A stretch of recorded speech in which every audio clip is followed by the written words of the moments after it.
Beloved, here we are again at the faux marble table. I just posted in my community tab earlier today talking about how not only have I been in sort of a reading slump, but I've been in kind of a creative slump as well, and where I don't know what to make for the channel.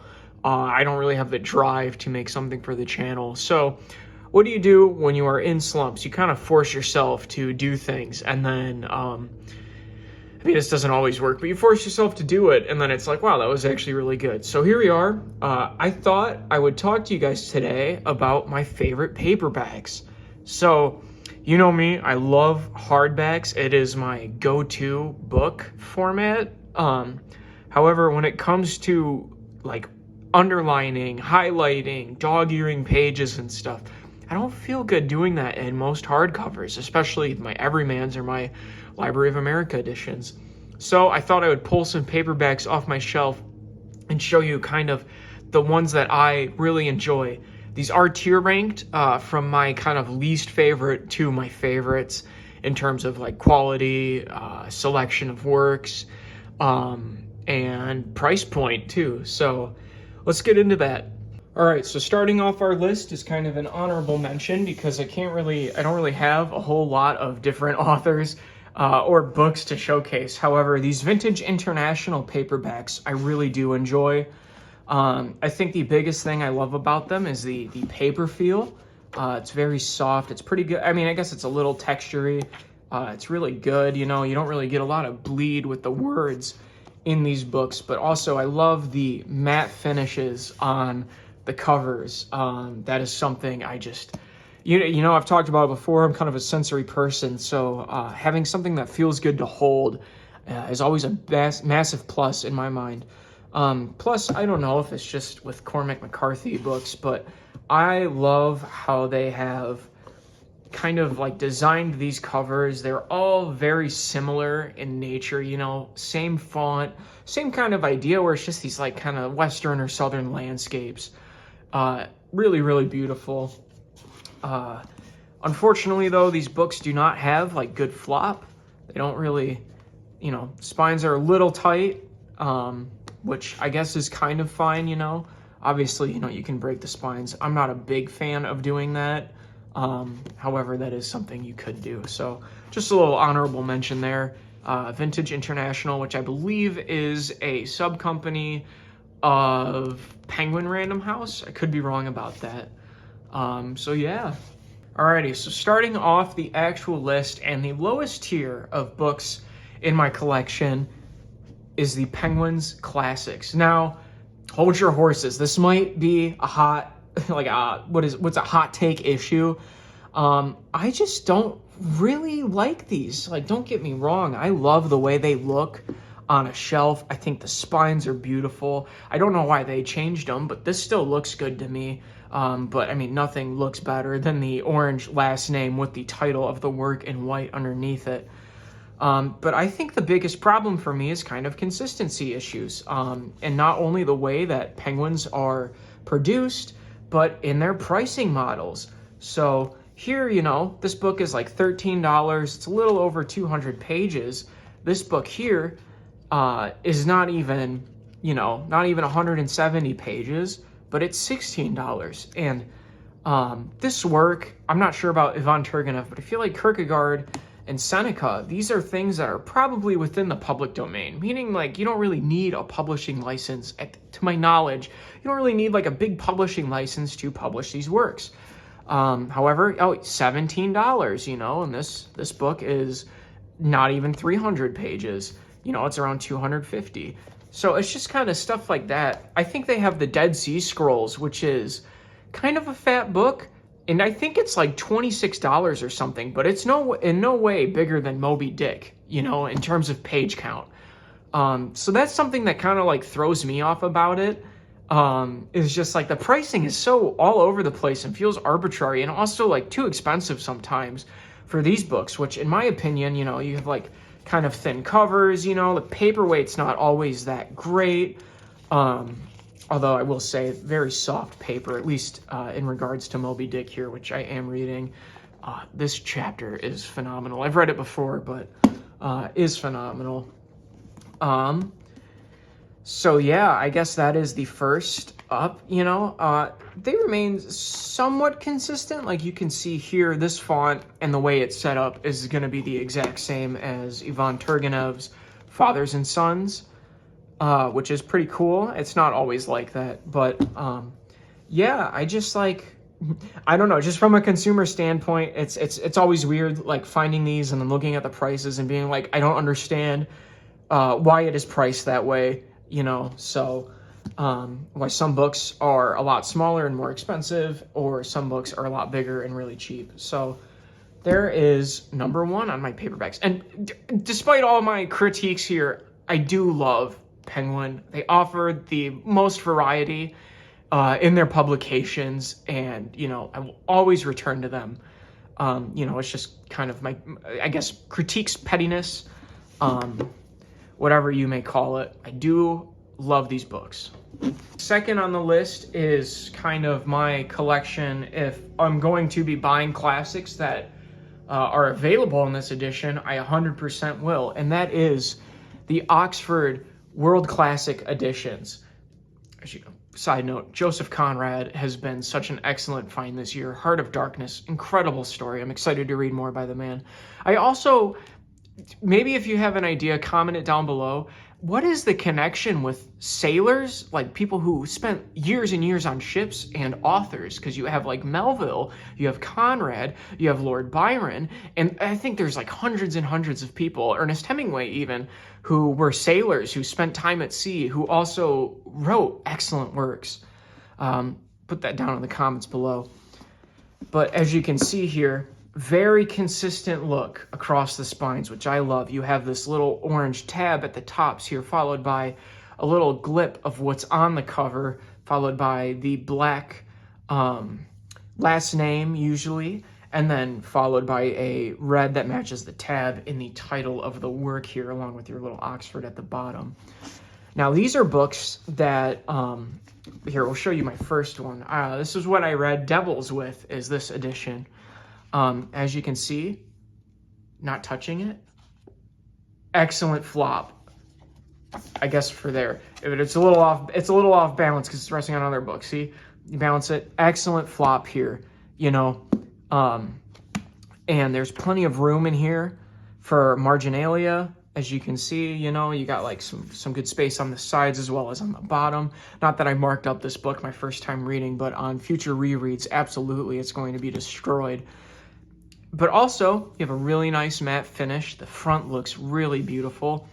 On the back here, you usually have either a quote from another author talking about the book, or in this case, a Bible reference that is actually mentioned within the book, then kind of a short description, and then what the editions include. And you can see here, this is a over 700-page book in a new translation. This was by Michael Katz. I think it was his first translation.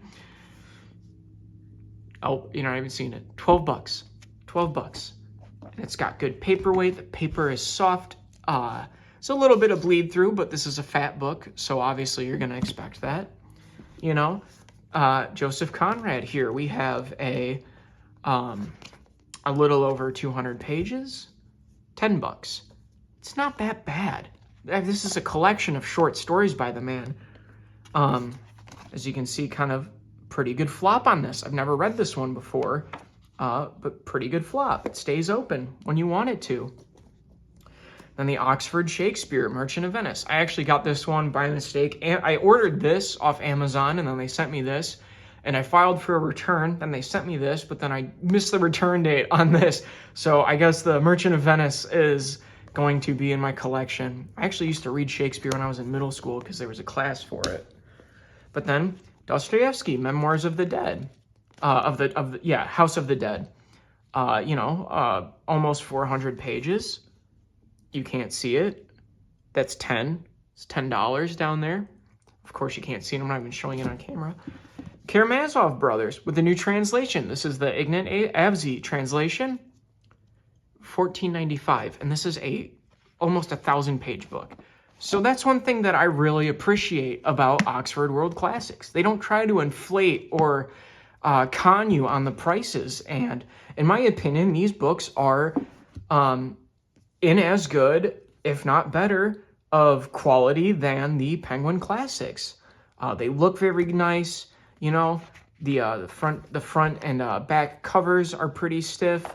Not stiff, you know, but they feel like, you know, they feel substantial. And the paperweight is often very good, and it doesn't have a whole lot of bleed through, which is excellent. And again, like I mentioned, very soft. So these are going to be the ones that I mainly collect as far as paperbacks in classics go. Because they do offer a very wide array. Obviously, you know, I have all my Dostoevsky in here. They have a very wide array of authors and collections for you to check out. So this is probably my go-to when it comes to paperback classics. And then last but not least, this next publisher is kind of known for publishing more niche works of literature. And I haven't read any of them yet. However, the books look so nice on the shelf. They feel great. I love looking at them. I'm excited to read them. I'm just giving them some time, you know, to read some more books on my TBR list before I get to these. And that publisher would be the New York Review Books. You know, I've talked about Valissi Grossman, Stalingrad, and Life and Fate on here, but I've picked up 2 more since then. Franz G.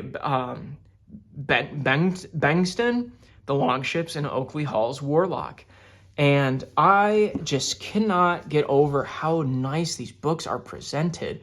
The covers are very consistent with each other. You always have some sort of artwork, and then you have this box in the middle that tells you a little bit about the work, you know, who it's by, like translated in an introduction, and all that stuff. And I just cannot get over how nice these books are. So we'll take a peek here into Life and Fate. It's set up really beautifully. I don't think the text is too small where it feels like, you know, you're reading like a page and a half within one page, on such a substantial work too. So for pricing, you know, Life and Fate here is, I think, just under 900 pages. Yeah, just under 900 pages, $25.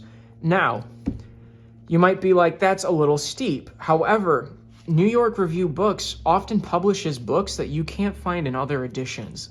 They're very niche in their publishing scope. Life and Fate, I don't know if it comes in another publishing other than Everyman's Library. Same with Stalingrad. I know that Warlock by Oakley Hall is within a Library of America collection of Western stories. However, you can get just this book for about $20. And the paperweight is really good. It's just smooth as a baby's bottom, as they say. Just there's almost no texture to it. It is just a flat paper. Feels really good in hand, looks good in hand, and almost just as important, smells really good. So you'll notice they keep everything very consistent on the spines here. It is always the author of the work, then the work itself. And down here you have the New York Review Book logo at the bottom there. And it just looks so good when they're lined up on the shelf.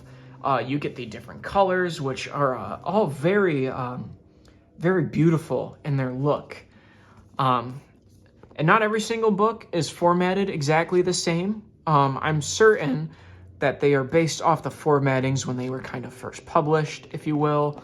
So you'll see in here, you know, it's kind of got these little things next to the page numbers and then the chapters up here. But in works like Warlock, you'll see right here, it's got some nice 6-shooters on there. And it's set up just a little differently. And then same, we'll take a peek here in Stalingrad.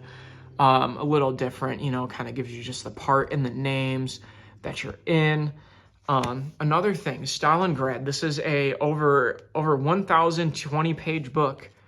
I guess $30. That's not that bad, especially when this is a book I don't think you can get from any other publisher. Might as well, that happened from shipping, but might as well get it in this really nice edition that is just beautiful to hold. The spines on these are a little tight, not a whole ton of flopping, but I guess that's fine because everything else about this edition is more or less perfect. So yeah, I can't get over it. I can't wait to read some of these books too. And like I mentioned before, this company, publishes really niche kind of works, and that's something that like is a draw to it themselves, you know. Obviously, they do have some of the standard classics. They have your Iliad, they have your Odyssey, but then they also have things like this. And they oftentimes bring things that are out of print back into print. I think they did that with John Williams as well, and almost it kind of revived him as an author to the modern world, I believe. So take that with a grain of salt, but that's the only edition I've seen him in besides Library of America. Alrighty, beloved, thank you so much for watching this video. I know it's kind of low effort. I know it's kind of whatever. I'm doing this just to do this. I miss talking with you guys. And I hope you are either informed of or introduced to some of these newer editions. You know, just appreciating the love for the actual physical books. Something, you know, I mean, obviously, everything important about the book is what's written in the text. However, there's other things you can find joy into when it comes to these obviously priceless things in our lives. So I love you. Subscribe if you want, comment if you want, leave a like if you want. I don't care. I'll see you later. God bless you.